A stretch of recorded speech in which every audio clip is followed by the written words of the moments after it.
తర్వాత ఇప్పుడు మీరు స్కూల్ మళ్ళీ ఎప్పుడు పెట్టినా ఎక్కడ పెట్టినా ఒరిజినల్గా మీకున్న ఆ టాలెంట్ వల్ల మీరు మళ్ళీ వాళ్ళతో కృష్ణుడు వేషం వేశారు, వెంకటేశ్వర స్వామి వేషం వేశారు. అవన్నీ మీకు యాడ్ అవ్వలేదండి? యాడ్ అవ్వలేదండి. గోదావరి పుష్కరాల్లో చేశాను, బ్రహ్మోత్సవాల్లో చేశాను. ఇప్పుడు గ్రహణం సినిమా చేస్తే ఒక ప్లస్ పాయింట్, టర్నింగ్ అవుతుంది లైఫ్ అని అనుకున్నాను. ఏమీ లేదు. అతనే మీకు మళ్ళీ వేషాలు ఇవ్వలేదు? మోహన్ కృష్ణ నేను ఫోన్ చేసి అడుగుతాను, నేను ఏ కృష్ణ నాకు ఇన్ని సినిమాలు చేస్తున్నారు, ఇంతమంది పెద్ద ప్యాడింగ్ పెట్టుకుని నాకు వేషం లేదా అంటే నేను ఆర్టిస్ట్ని కాదా అని అడుగుతాను. అయ్యో అమ్మ, ఒక గ్రహణం లాంటి క్యారెక్టర్ మీరు చేసిన తర్వాత మీకు ఆ స్థాయికి మించిన పాత్ర ఇవ్వాలి, కానీ నేను ఎట్లా పడితే అట్లా క్యారెక్టర్లు ఇవ్వలేను అన్నాడు. ఇక నేను కామ్ అయిపోయినా. కరెక్టే కదా, ఒక రకంగా నవ్వాలా ఏడవాలా తెలియదు. ఓ పక్కన పొగినట్టు ఉంది, ఇంకో పక్కన అవకాశం రాలేదు. తను అలాంటి క్రియేషన్స్ ఉన్న డైరెక్టర్స్ తలుచుకుంటే చేయొచ్చు, ఒక పాత్ర సృష్టించవచ్చు. ఆయన భరణి గారిని కంటిన్యూ చేశారు అలాగే, కానీ నాకు ఇవ్వలేదు. తర్వాత మాయాబజార్లో ఇచ్చారు, కానీ చిన్న క్యారెక్టర్. మన ఎస్పి బాలసుబ్రహ్మణ్యం గారితో ఆ క్లైమాక్స్లో వస్తాను. భూమిక మన ఆనందరాజా చేసిన మాయాబజార్ చేశాను. గ్రహణం తర్వాత మార్పు వస్తుంది అనుకున్నాను, భరత్ అనే నేను తర్వాత మార్పు వస్తుంది అనుకున్నాను, రాలా. జడ్జెస్ లాయర్స్ వచ్చినాయి కానివ్వండి, మళ్ళీ ఆ స్టేచర్కి తగ్గ క్యారెక్టర్స్ రాలేదు. అంటే మీ వైపు నుంచి ఏమైనా, అంటే నార్మల్గా ఫ్యామిలీ రిలేషన్స్, ఒక కాంటాక్టు అందరితోనూ ఆ మేకప్ తీసి ఇంటికి వచ్చానా, నా ప్రపంచం నేను. మరి ఇది ఒక వ్యాపార ప్రపంచం కదండి, అసలు. మన వాళ్ళు అంటారు కదా, సినిమా ఇండస్ట్రీలో ఒక సేయింగ్ ఉంది కదా, out of mind is out of sight అని, లేదా out of sight is out of mind. మరి అది మీరు మెయింటైన్ చేయకపోవడం అన్నది మీ పొరపాటు కాదా? ఏమో, అదే శరత్ బాబు గారు అంటూ ఉంటారు, మనం తినే ప్రతి బియ్యపు గింజ మీద ఎవరి పేరు రాసి ఉంటుందో వాళ్ళే తింటారు. ఆయన అలాగే కూర్చున్నాడులేండి జీవితం, ఆయన అడిగితేనే. లేదు, ఆయన చేశారు చక్కగా, అంటే ఆయనగా పడిపోయి అడిగి చేయలేదు, కానీ ఆయన దగ్గరికి వచ్చిన క్యారెక్టర్లు. అలాగే చేసే ప్రతి పాత్ర మీద మన పేరు రాసి ఉండాలి అనేవారు. అదొకటి నమ్ముతా, కరెక్టే. మనం అడవిలో కూర్చున్నా తీసుకొచ్చి మంచి వేషం వేయించే సందర్భం ఉండొచ్చు, మనం వాళ్ళు ఎదుర్కొంటా కూర్చున్నా కూడా ఇవ్వని సందర్భాలు ఉండొచ్చు. ఓకే, అదే. సో మీ జాతకం ప్రకారం ఇంకా ఫ్యూచర్లో మీకు మంచి దశలు అవన్నీ ఉన్నాయని చెప్పారండి మీ జ్యోతిష్కులు? అసలు ఇప్పుడు జ్యోతిష్కుల్ని సంప్రదించడమే మానేశారా? మీ నక్షత్రం ఏంటి? అసలు నాకు జాతకమే లేదు అసలు. జాతకం కూడా రాయించాలి అమ్మ నాన్న పుట్టినప్పుడు. గుడివాడలో పుట్టాను. ఫోటో పెట్టుకోవాలండి, పెట్టుకున్నారా ఇంట్లో అమ్మ నాన్నది? చాలా గుడ్డి జ్ఞాపకం చెప్తుంది అమ్మ. అమావాస్యకి 3 రోజుల ముందర పుట్టావు, శనివారం పుట్టావు అని చెప్తుంది, కానీ అసలు ఏమో తెలియదు. జాతకం లేదండి ఇంతవరకు. నేను ఏదో ఫేస్ రీడింగ్ అలాగా చేయి చూసి చెప్పిన వాళ్ళే కానివ్వండి, నాడి జాతకం ఏదో వైదేశ్వరన్ కోయిల్ అలాంటి వాటిలో వెళ్ళిందే కానీ జాతకం లేదు. జూలై 5th అనేది కూడా నా పుట్టినరోజు ఎలా వచ్చిందంటే అది కూడా తెలియదు. ఆ బళ్ళో వేసిన రోజు నీ పేరేంటమ్మా అంటే నా పేరు లలిత. అంతకు ముందనే కథానాయకుడు చూశాను, జయలలిత, ఎన్టీ రామారావు గారి మూవీ. ఆ నాన్న లలిత అని చెప్పబోతుంటే నేను జయలలిత అని చెప్పాను, అలాగే జయలలిత అయ్యాను. ఆ జూలై 5th అనే డేట్ ఎలా వచ్చిందో తెలియదు, కానీ చిన్నప్పటి నుంచి ఆ సర్టిఫికేట్లో జూలై 5th ఉంది, కానీ జాతకం లేదు. ఓకే, అంతే. అసలు వండర్ఫుల్ అండి మీ ఫ్యామిలీ, అసలు మామూలు వంశం కాదు. అన్నలకి అక్కలకి అందరికీ ఉంది జాతకం, నాకే లేదు.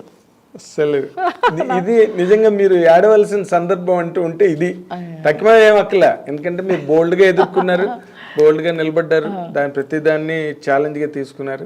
మీరు మీ లైఫ్ని గేమ్గా తీసుకున్నారు, ఛాలెంజ్గా తీసుకున్నారండి? రెండు తీసుకోవాలి. అసలు ఆ గేమ్ ఛాలెంజ్ రెండు లేవు.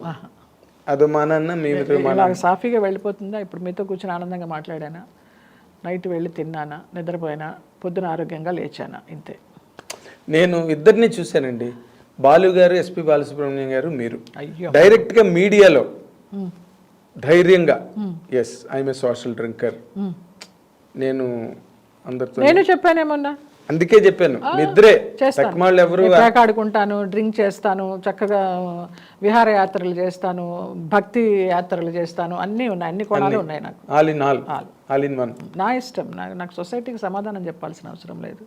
నా జీవితం, నా ప్రశాంతత, నా ఇష్టం. ఉన్నది చిన్న జీవితం, అది అనుభవించు. నేను ఇందాక అన్న పాయింట్ వేరేగా తప్పిపోయిందండి. మీరు మంచి ప్రైమ్లో ఉన్నారు, మొదటి మ్యారేజ్ ఫెయిల్ అయినప్పటికీ కూడా తర్వాత మంచి ప్రైమ్లో ఉన్నారు, చాలా బ్యూటిఫుల్గా ఉండేవారు, and you're a busy actress all the while. పోనీ ఏదో మీరు నాన్ ప్రొడక్టివ్ కాదు, ప్రొడక్టివ్గా మంచి కెరీర్లో ఉన్నారు. ఎవరు మీకు ప్రపోజ్ చేయలేదండి? లేదు, ప్రపోజ్ చేయడాలు పెళ్లి చేసుకుంటానని ప్రపోజ్ చేసే మహానుభావులు ఎవరు దొరకలేదు. ఉంచుకుంటామని వచ్చిన వారే కానీ ఉంచుకుంటామని అడిగారు చాలామంది అడిగారు. ఉంచుకోవడాలు నాకు వద్దు నాయన, మీరే ఉంచుకోండి, నన్ను ఇలా వదిలేయండి అని చెప్పాను. Okay okay. సో ప్రతి దాన్ని మీరు ఎంత న్యూట్రల్గా, ఎంత వేదాంతపరంగా తీసుకుని ఈ లైఫ్ని, అంటే మీ జీవితం దగ్గర నుంచి ఎవరైనా ఈ రోజున మీ తోటి నటినట్లు కానీ నూతన తరం కానీ నేర్చుకోవాలంటే ఏం నేర్చుకోవాలండి? నేను ఎవరిని నేర్చుకోమని చెప్పనండి. నేను ఎవరికి రోల్ మోడల్ కాదు. మీరు ఒక రకంగా రోల్ మోడలే, మీరు కాదన్నా కూడా.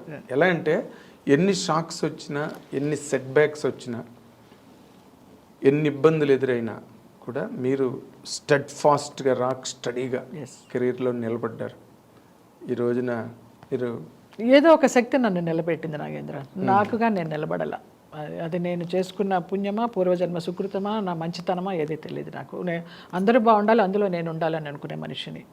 నాకున్నా లేకపోయినా, ఉంటే ₹1 దానం చేస్తాను, లేకపోతే ఒక ముద్ద పెట్టి పంపిస్తాను, భోజనం అన్నా చేసి వెళ్ళండి అని. అది నాకు జన్మతః నా తల్లిదండ్రి నేర్పిన సంస్కారం, అంతే. అదొకటి నాకు నేర్పించారు వాళ్ళు. కానీ ఇప్పటికి కూడా తల్లిదండ్రులను తలుచుకుని, అయ్యో వాళ్ళకి ప్రతి సంవత్సరం వాళ్ళకి ఆబ్దికాలు పెడతాను. అన్నయ్య వాళ్ళ ఇంట్లో పెడితే నేను వెళ్ళి దగ్గరుండి పెట్టిస్తాను, నేనే ఖర్చు పెడతాను.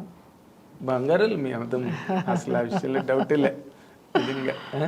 అయితే నన్ను అదేనండి, ఇందాక మీరు అన్నమాటకి నాకే మనసు చిక్కుమనిపించింది. ఇది ఉంచుకుంటామని అడిగారు. అవును అవును.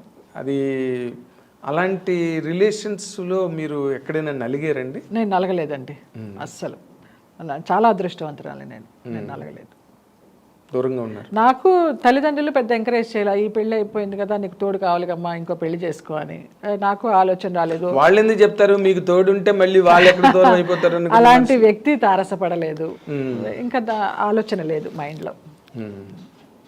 సో అన్నిటికీ దూరంగా ఒక ఘనీభవించిన పదార్థంలా అలా ఎలా ఉండగలుగుతున్నారండి? ప్రశాంతంగా ఉన్నాను. ప్రశాంతంగా,